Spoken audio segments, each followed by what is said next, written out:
دايما الولاد بيحبوا ياكلوا من بره، ودايما بيحبوا الساندوتشات السريعة كده، واللي بتكون طعمها حلو كده وبياكلوها بسرعة وبتشبعهم وتكفيهم. هنعمل النهاردة أكلة حلوة قوي، ساندوتشات كده سريعة قوي، مش هتتكلف خالص، مش هتكلفنا أي حاجة لأنه موفرة. هنعملها النهاردة بكبدة الفراخ، وهتكون طعمها حلو قوي مع شوية كده طحينة، حاجة كده حلوة قوي. قبل ما ابدا معاكم وصفتي، انا عزة، لو اول مره بتشوفوني يا ريت تشتركوا في القناه وتفعلوا الجرس، وكمان تحطوا لايك للفيديو علشان تشوفوا معايا كل وصفاتي الجديده. هنعمل النهارده شويه سندوتشات كده حلوين قوي، حاجه كده كلها توفير وطعم جميل، والولاد بيحبوها قوي وممكن يطلبوها من بره، بس احنا النهارده هنعملها بكبده الفراخ. هنعمل النهارده كبده الفراخ بطريقه مختلفه وحلوه قوي، طعمها خطير جدا.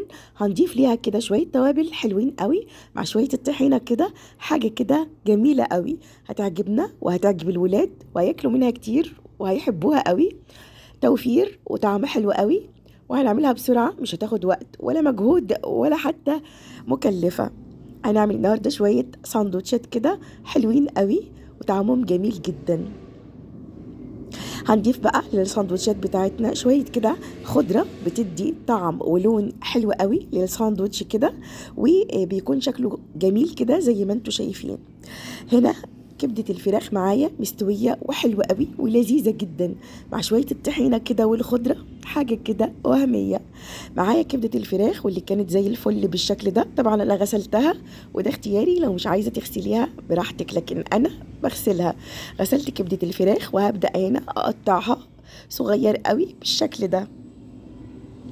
طبعا انا بقطعها صغير قوي بالشكل ده علشان انتوا عارفين ان الكبده مش بتاخد تسويه كتير على النار، يعني يا دوب كده بتشم النار وبننزلها بسرعه، علشان لو اتحطت كتير قوي على النار بتاخد وقت كتير على النار، ممكن ان هي تبقى ناشفه كده وبتشد، لكن احنا هنسويها بسرعه قوي، والكبده ما بتستويش في وقت طويل على النار.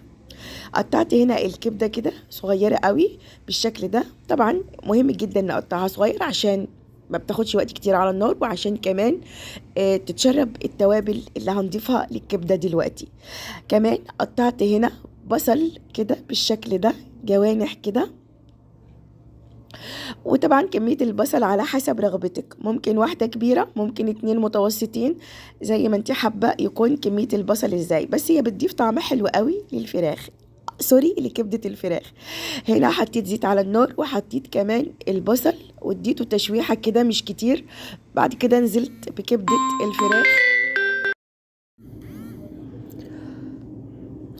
وهنبدأ هنا نقلب كبدة الفراخ كده مع البصل، بس بعد الأول ما تاخد كده صدمة. وهنحط بقى التوابل الحلوة بتاعتنا، حطيت ملح، حطيت بابريكا مدخنة، حطيت فلفل أسمر، هنا شوية توابل كده مشكل، بس طعمهم حلو قوي، بيضيفوا للكبدة طعم جميل. وهنقلب التوابل الحلوة بتاعتنا مع الكبدة والبصل اللي تشوح شوية كده، ما خدش لون قوي. هنسيبها بقى تستوي مش وقت طويل، علشان زي ما قلنا الكبدة ما بتاخدش وقت طويل على النار، علشان ما تشدش معانا كده وتبقى ناشفة.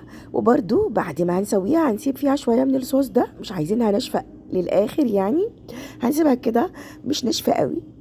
بس كده، وكانت معانا احلى شوية كبدة كده، طاسة كبدة خطيرة. هنضيف ليها شوية خضرة بقى، اي نوع خضرة بقى بتفضليه وبتفضلي طعمه ممكن تضيفيه على الكبدة.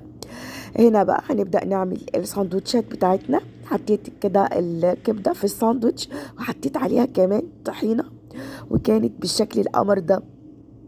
سندوتشات بجد حلوة قوي، طبعا هتعجب الولاد قوي، هم بيحبوا الساندوتشات وبيحبوا الحاجات اللي بيجيبوها كده من بره. احنا هنعمل لهم بقى احلى شوية ساندوتشات نضيفة قوي، مضمونة قوي، طعمها حلو قوي وخطيرة جدا. عملنا شوية ساندوتشات كده بكبدة الفراخ، بس كانت حلوة قوي، أكلة توفير بقى، من أكلات كده آخر الشهر، وبتكون حلوة نضيفة موفرة، اقتصادية، حلوة قوي. دي كانت سندوتشات كبدة الفراخ، كانت بالشكل الحلو ده. طبعا زي ما انتوا شايفين كده شكلها حلو قوي. كمان الطحينة بتضيف ليها طعم جميل جدا. أكلة كده سريعة اقتصادية موفرة مفيش فيها أي تعب ولا مجهود. هنا خلصنا الأكلة بتاعتنا وعملنا أحلى ساندوتشات.